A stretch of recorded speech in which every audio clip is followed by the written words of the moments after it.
Ano mga kamadyo?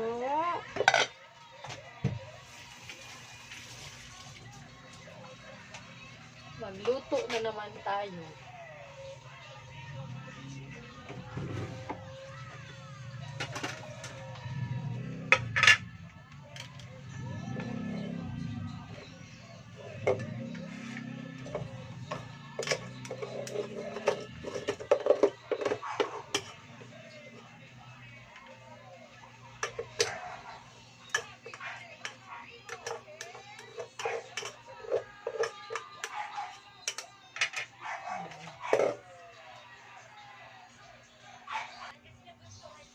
Ayan mga kamadyo, nakapagsalang na tayo ng kanin.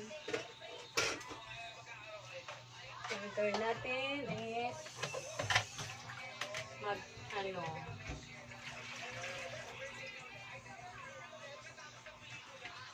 magluto tayo ng isipin ko muna kung ano yung gandang luto.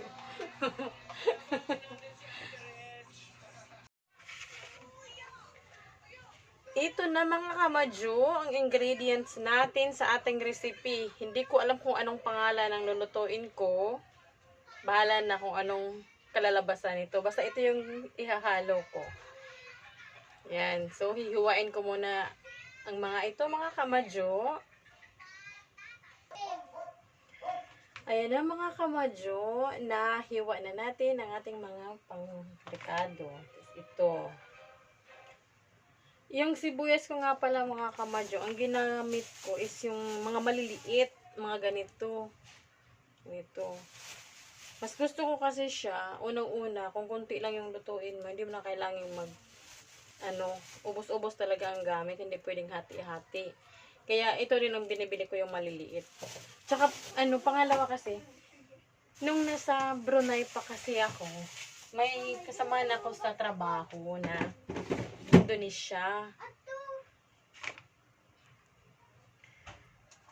Indonesian siya. Mahilig din siya magluto. Pag dumadating ako sa villa, sa accommodation namin. Pag dumadating ako, talagang sumasalubong sa akin yung amoy ng niluluto niya.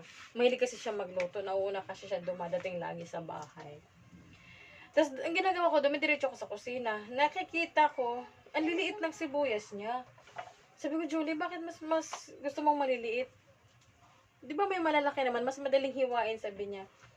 Ano daw kasi yung sibuyas na maliliit, mas malasa, sabi niya ganun. Mas malasa daw, talagang umaano talaga sa niluluto. Sabi niya. Kaya, simula nun, ginagaya ko na siya. Maliliit na yung inanong ko to, which is, tipid na rin. Tapos, mas malasahan mo nga. Siguro depende din sa klase ng sibuyas. Pero hanggang sa nakasanayan ko na din, pag may maliliit, talagang yun ang binibili ko.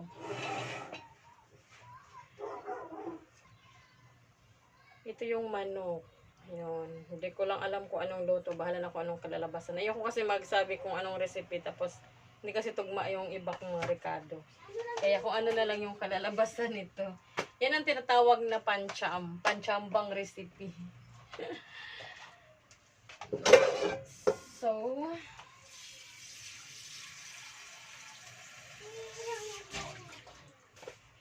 ayan, magluto na tayo mga kamadyo.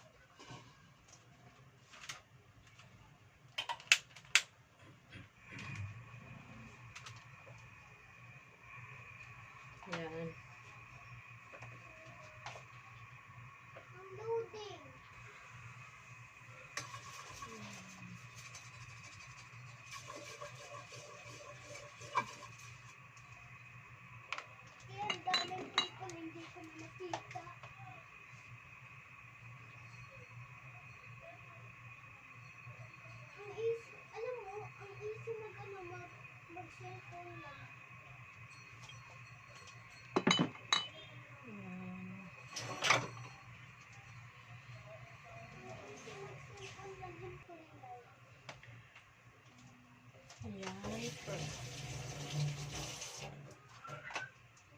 Prito ko lang muna kamadyo yung ating patatas para hindi siya malata mamaya.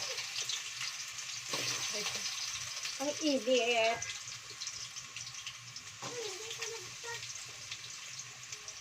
Ayan.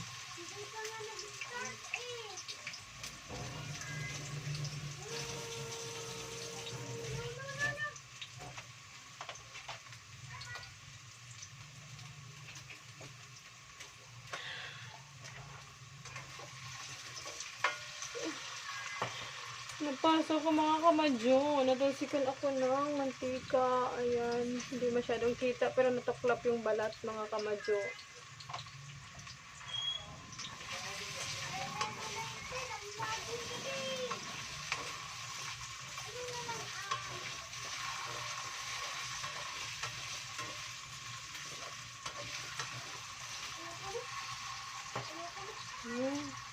Tuklap mga kamadyo, oh. Hindi makita, pero natuklap, oh. Di ba may gamot? Gamatin ko lang mga kamadyo. Pinamot ko mga kamadyo. Sakit.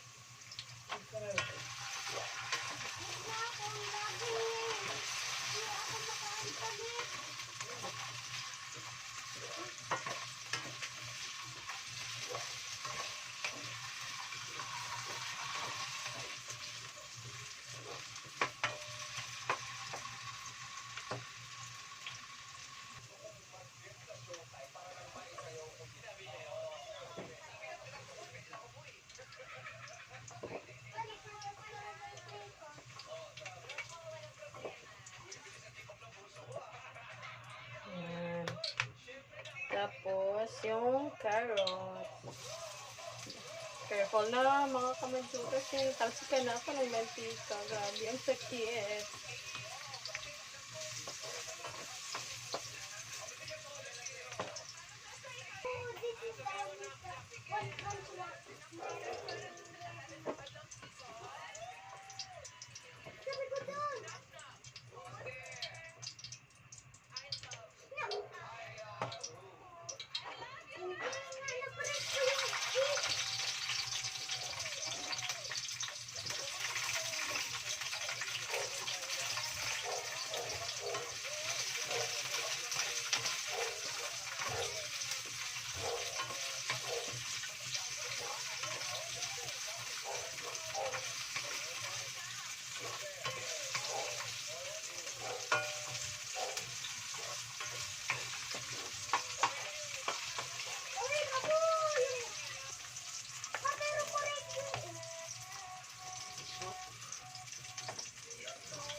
Yan, mag-gisa na tayo ng ating bawang mga kamadyo.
Timplahan natin ang tuyo konti.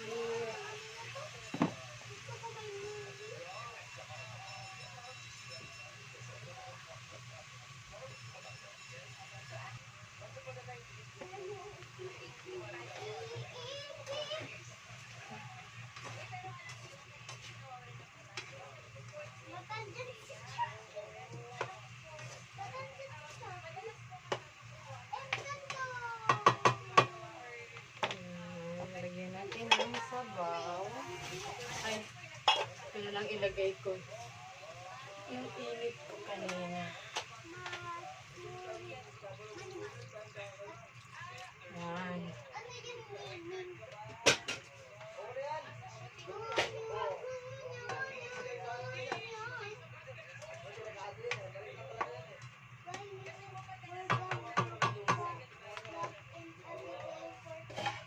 Takpan lang natin mga kamadyo.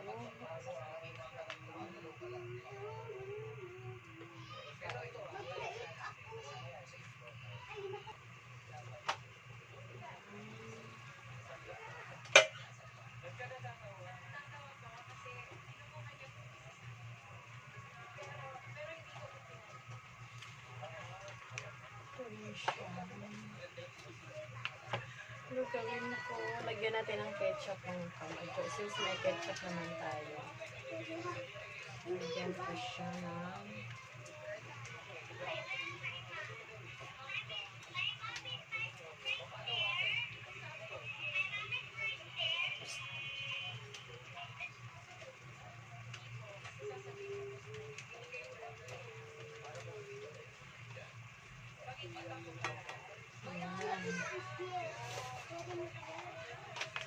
hindi ko lang alam mga kamadyo kung anong pangalan ng luto na to. Basta, ang alam ko, ulam. Ulam siya.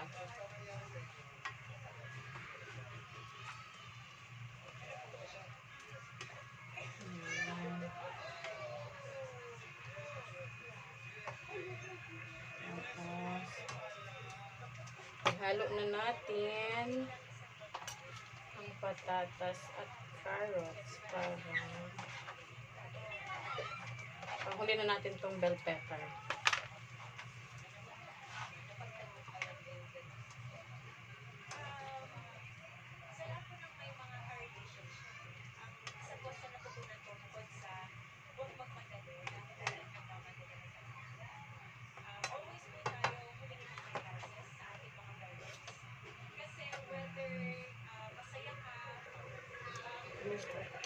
Yan mga kamadyo. Ihalo na natin ang bell pepper. Pag ako talaga nagluluto kamadyo na may bell pepper, talagang pinapanghuli ko siya dahil ayoko ng siya lata. Gusto ko crunchy siya. Ayan. Ayan na ang ating ulam for today's video mga kamadyo. Ayan. At hindi ko alam kung anong luto yan. Ang alam ko lang, panchambang ulam. Ayan. So, kain na tayo.